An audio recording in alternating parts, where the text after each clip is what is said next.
India voice, आपकी सोच, आपकी आवाज। नमस्कार, आपका बहुत स्वागत है इंडिया वॉइस पे। मैं हूं आपके साथ समृद्ध मिश्रा। बुलेटिन की शुरुआत करते हैं पहली खबर के साथ।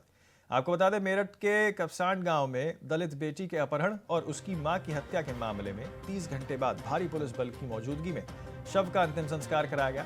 मां के साथ आपको बता दें, खेत जा रही युवती का गांव में ही दबंगों ने अपहरण कर दिया था। विरोध करने पर अपराधियों ने यहां पर मां पर धारदार हथियार से हमला कर दिया, जिससे वे गंभीर रूप से घायल हो गई। इलाज के दौरान महिला की मौत हो गई। घटना के बाद से पीड़ित परिवार और ग्रामीण आरोपियों की गिरफ्तारी और अपहरण लड़की की जिम्मेदारी और उसकी बरादरी की बात कर रहे थे। प्रशासन ने यहां पर आश्वासन मिलने के बाद अंतिम संस्कार कराया गया। इस दौरान सपा विधायक अतुल प्रधान और बीजेपी के पूर्व विधायक संगीत सोम भी मौके पर मौजूद रहे और चिता के पास यहां खड़े नजर आए।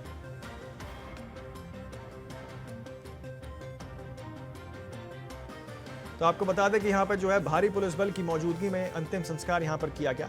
दलित महिला की हत्या और उसके बाद बेटी का अपहरण का पूरा मामला जो है बताया जा रहा है, जिसके बाद यहाँ पर जो है भारी पुलिस बल, क्योंकि रोष देखने को मिला काफी ज्यादा ग्रामीणों का और परिवार वालों का, उसके बाद यहाँ पर अंतिम संस्कार पूरा करवाया।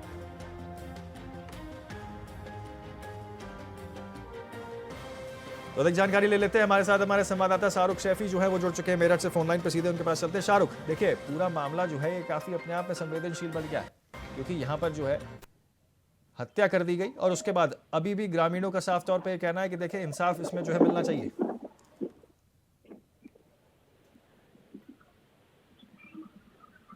शाहरुख, आपको मेरी आवाज आ रही है? जी, देखिए शाहरुख, मेरा सवाल आपसे यह था कि देखिए यहाँ पर जो है अब अंतिम संस्कार जो है वो भारी पुलिस बल की मौजूदगी में कराया गया। दलित महिला की हत्या और बेटी का अपहरण का पूरा मामला बताया जा रहा है। किस तरीके से यहाँ पर जो है अब ग्रामीणों में खासा रोष देखने को मिल रहा है और क्या कुछ मांगे अभी भी कह रहे हैं? जी बिल्कुल, जिस तरीके से ये हत्या की गई है, हत्या है कि पूरे उत्तर प्रदेश में जगह जगह जो विपक्षी दलों के नेता हैं वो लगातार ट्वीट कर रहे हैं। मायावती की बात करें या फिर अखिलेश यादव की बात करें, तो लगातार इस हत्या को लेकर के वो दुख जाहिर कर रहे हैं और सीधा कहा जा रहा है कि जंगल राज उत्तर प्रदेश में हो चुका है।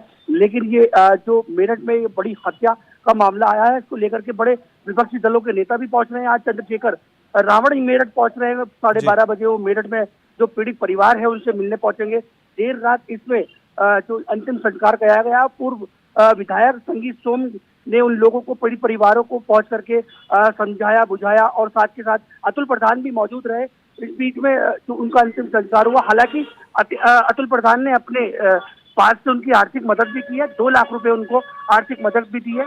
और अब ये कहा जा रहा है कि जो लोग आरोपी है वो भी फरार है, उसकी गिरफ्तारी के लिए लगातार तरीके दी जा रही है। और साथ के साथ पीड़ित परिवार है, उनका ये कहना है कि पहले हमारी जो बच्ची है वो अब 48 घंटे से भी ज्यादा गुजर चुके हैं, लेकिन अभी तक बच्ची भी बरामद नहीं की गई है। बच्ची को भी बरामद की जाए और आरोपी जो है उसको गिरफ्तार कर उसका एनकाउंटर किया जाए और उसके घर पे बुलडोजर कार्रवाई की जाए। जी देखिए बिल्कुल, यहाँ पर देखिए काफी बड़ी बात आप कह रहे हैं, लेकिन साथ ही देखा जाए तो एक ही मंच पे देखिए तमाम पार्टियों के नेता भी दिखाई दे रहे हैं और कहीं ना कहीं देखिए दलित महिला की हत्या से जुड़ा हुआ मामला है, तो इसमें राजनीति भी कहीं ना कहीं गरमाते हुए नजर आ सकती है। अब बिल्कुल लगातार जिस तरीके से यहाँ विपक्षी दलों के नेता पहुंच रहे हैं, एक के बाद एक नेता वहाँ पहुंच रहा है, पीड़ित परिवार से मिल रहा है। हालांकि जो आरोपी पक्ष के लोग हैं, वो आरोपी के साथ साथ वो लोग भी फरार हो चुके हैं। पूरे घर में उनके ताला लग चुका है। गांव में एक रोष का माहौल है। पूरा गांव का कहना ये है कि ये हत्या बड़ी दुर्लभ हत्या हुई है। ऐसी हत्या गांव में पहले कभी हुई नहीं। और ये जो घटना है, इसको लेकर के पूरा उत्तर प्रदेश में जगह जगह लगातार सोशल मीडिया की बात करें या ट्विटर की बात करें या फेसबुक की खबरों की, तो लगातार इस हत्या को लेकर के लोगों में रोष दिखाई दे रहा है। और उत्तर प्रदेश के जो मुख्यमंत्री हैं उनको सीधा सीधा कहा जा रहा है कि उत्तर प्रदेश में जंगल राज फिर से शुरू हो चुका है। बिल्कुल, देखिए कहीं ना कहीं अब देखिए मामला तूल पकड़ते हुए जो है वो नजर आ रहा है। शाहरुख, इसमें किस तरीके से अब ग्रामीण क्या कुछ मांग सरकार के आगे रखते हुए नजर आ रहे हैं, क्योंकि देखिए काफी देर तक जो है इसमें कहासुनी और हंगामा देखने को मिला अंतिम संस्कार को लेकर। हालांकि अब उसको कर लिया गया, लेकिन अभी भी क्या कुछ मांगे यहाँ पर परिवार की और ग्रामीणों की है? देखिए बिल्कुल, जो परिवार के लोग हैं उनका अंतिम संस्कार करने से पहले एक मांग उनकी रखी गई थी प्रशासन के आगे, क्योंकि डॉक्टर वीके सिंह जिलाधिकारी वहाँ मौजूद थे, एसएसपी डॉक्टर विपिन टाडा वहाँ मौजूद थे और भी आला अधिकारी मौजूद थे। उन्होंने सीधा कहा है, जो परिवार के लोग हैं, 50 लाख रुपए मिले और एक सरकारी नौकरी मिलनी जी। चाहिए, और जो वेपन होता है, हथियार होता है, उसका लाइसेंस भी उनको मिलना चाहिए। ये डिमांडें उन्होंने रखी हैं। हालांकि अभी इस चीज की कोई पुष्टि नहीं हुई है। अधिकारियों ने कहा है कि ठीक है, हम इस चीज को ऊपर बात करेंगे, तब जाकर के जो है इसकी सहमति बनी है, और देर रात में इसका जो है इंतजार किया गया है। चलिए, बहुत शुक्रिया शाहरुख, आपका तमाम जानकारी हमारे साथ साझा करने के लिए इस विषय पे। आगे बढ़ते हैं अगली खबर की ओर। आपको बता दें, सुल्तानपुर के पलटन बाजार में दबंगों ने उत्पाद मचाते हुए कई वाहनों के शीशे तोड़ दिए। दहशत फैलने के लिए तमंचे से फायरिंग भी की गई। पीड़ित उमर फारूक को कोतवाली में यहाँ दी तहरीर में बताया गया है कि 2 लोगों ने दुकान में घुसकर गाली गलौज करते हुए तोड़फोड़ की। विरोध करने पर यहाँ पर आरोपियों ने उनकी अर्टिका कार सहित 2 वाहनों को लाठी डंडा मार दिया, जो कि पूरी तरीके से क्षतिग्रस्त हो गई। एक डॉक्टर के विरोध करने पर यहाँ पर जो है फायरिंग किए जाने का भी आरोप यहाँ पर लगा है। पीड़ित ने जान से मारने की धमकी देने और भारी नुकसान पहुंचाने का आरोप लगाते हुए FIR दर्ज कर सख्त कार्रवाई की मांग की है। तो उत्तर प्रदेश में आगामी 2027 के विधानसभा चुनावों की तैयारियों के बीच भाजपा के सहयोगी दल सक्रिय हो गए हैं। लखनऊ से दिल्ली तक उनके नेता परिक्रमा कर रहे हैं और शीर्ष नेताओं से मुलाकात कर रहे हैं। सहयोगी दल का ध्यान केवल चुनाव रणनीति तक सीमित नहीं, बल्कि वे मंत्रिमंडल से अच्छी सीट और मंत्रालय की उम्मीद भी कर रहे हैं।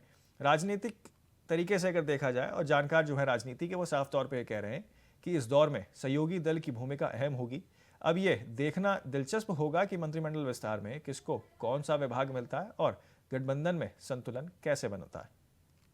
उत्तर प्रदेश में मंत्रिमंडल विस्तार को लेकर जो भारतीय जनता पार्टी के सहयोगी दल है, अब उन्होंने परिक्रमा शुरू कर दी है। लखनऊ से लेकर दिल्ली तक मुलाकातों का सिलसिला जारी हो गया है। उत्तर प्रदेश की राजनीति में कहीं ना कहीं पूरी तरह से हलचल मची हुई है, क्योंकि जो सहयोगी दल है, चाहे RLD की बात कर ली जाए, चाहे निषाद पार्टी की बात कर ली जाए, चाहे अनुप्रिया पटेल की बात कर ली जाए, तमाम पार्टियों के बड़े नेता जो हैं वो भारतीय जनता पार्टी के शीर्ष नेताओं से मुलाकात कर रहे हैं। मंत्रिमंडल विस्तार में 6 लोगों को जो है मंत्री नए बनाए जाएंगे। वही दूसरी चीज़ बता दें, कुछ चेहरों का बदलाव होगा तो कुछ चेहरे जो है वहाँ से हटाए जाएंगे। देखिए, आपको बता दें कि जिस तरह से लगातार जो सहयोगी दल है वो पूरी तरह से अब लखनऊ से दिल्ली की परिक्रमा शुरू कर चुके हैं, क्योंकि 2027 चुनाव होने वाला है और कहीं ना कहीं चुनाव की तैयारियां अभी से शुरू हो चुकी। इसी को लेकर मुलाकातों का सिलसिला तेज हो चुका है। अब देखने वाली बात ये होगी कि योगी सरकार के मंत्रिमंडल विस्तार में किसको जगह मिलती है। कुछ लोग अच्छे मंत्रालय की उम्मीद में बैठे हैं, क्या उनको अच्छे मंत्रालय अब मिलते हैं, ये देखने वाली बात होगी। कैमरामैन हर्षित के साथ मैं राशिद आरिफ, इंडिया वॉइस, लखनऊ। तो लखनऊ मौसम विभाग के अनुसार उत्तर प्रदेश के 75 जिलों में अगले 2 दिनों के लिए मौसम में सुधार रहेगा। राजधानी लखनऊ, हरदोई, बाराबंकी, सीतापुर, कानपुर और रायबरेली में आज धूप ने लोगों को राहत कहीं ना कहीं दी है। ठंड और कोहरे से प्रभावित क्षेत्रों में हल्की धूप ने तापमान को सामान्य रखा है। मौसम विशेषज्ञों का कहना है कि अगले 2 दिन मौसम सुहाना रहेगा। वहीं किसानों और दैनिक कामगारों के लिए ये राहत की खबर भी साबित हो सकती है। नागरिकों ने खुले में घूमने और धूप का आनंद लेने की सलाह भी यहाँ पर दी। पूरे उत्तर भारत में सर्दी का सितम जारी है। इस बीच राहत भरी खबर भी आई है। राहत भरी खबर यह है कि अगले 2 दिन मौसम विभाग ने कहा है कि मौसम साफ रहेगा। इसी के साथ आज लखनऊ में पहली बार चमकती हुई धूप भी देखी गई है इस सर्दी के मौसम में।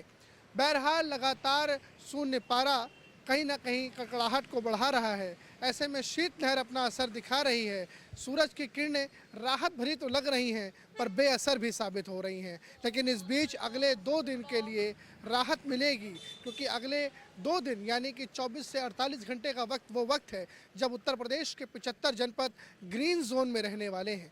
ग्रीन जोन वो जोन होता है जहां पर सर्दी का सितम कम हो जाता है। ऐसे में उत्तर प्रदेश में अगले 2 दिन कोहरे से, ठंडक से राहत मिलते नजर आ सकती है। लखनऊ से कैमरा सहयोगी हरीश के साथ अनुराग तिवारी, इंडिया वॉइस, लखनऊ। आगे बढ़ते अगली खबर की ओर। आपको बता दें, खबर जो है वो झांसी के नवाबाबाद थाना क्षेत्र से है, जहां पहली महिला ऑटो चालक अनीता चौधरी की हत्या के मामले में पुलिस ने आरोपी एक्स बॉयफ्रेंड को हाफ एनकाउंटर में गिरफ्तार कर लिया है। मुठभेड़ के दौरान आरोपी के पैर में गोली लग गई थी, जिसके बाद उसे अस्पताल में भर्ती करवाया गया था। SSP मूर्ति ने आरोपी पर 25,000 रुपए का इनाम भी घोषित किया था। पूछताछ में आरोपी ने बताया कि वह अनीता से प्रेम करता था और दोनों 7 साल के रिश्ते में थे। मंदिर में शादी के बाद अनीता के किसी अन्य युवक से संबंध हो गए, जिससे नाराज होकर उसने 4 जनवरी को गोली मारकर उसकी हत्या कर दी। पुलिस को गुमराह करने के लिए उसने कार पर पुल पर छोड़कर वो भाग गया।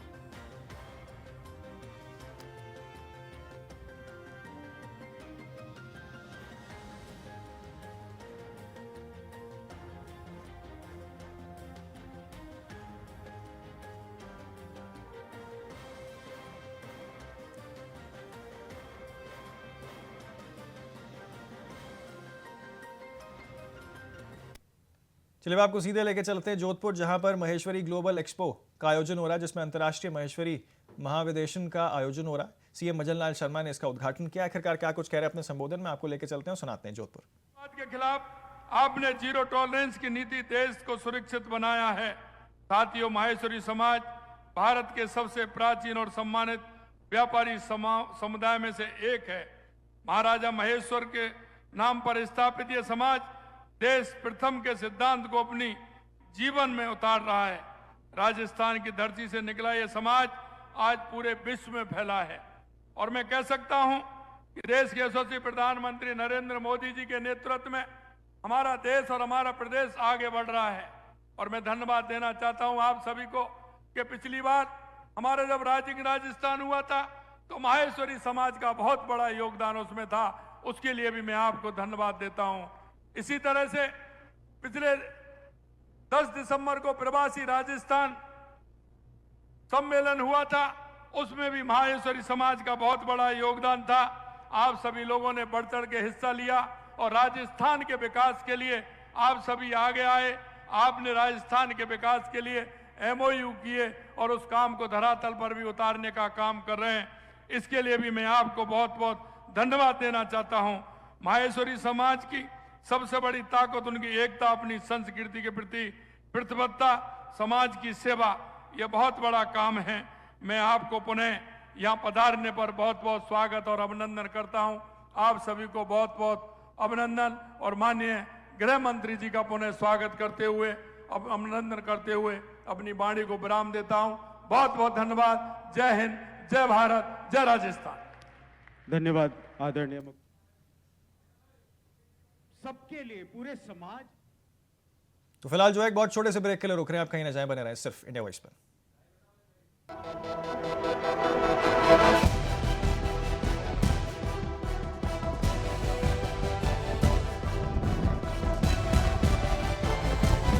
इंडिया वॉइस, आपकी सोच, आपकी आवाज।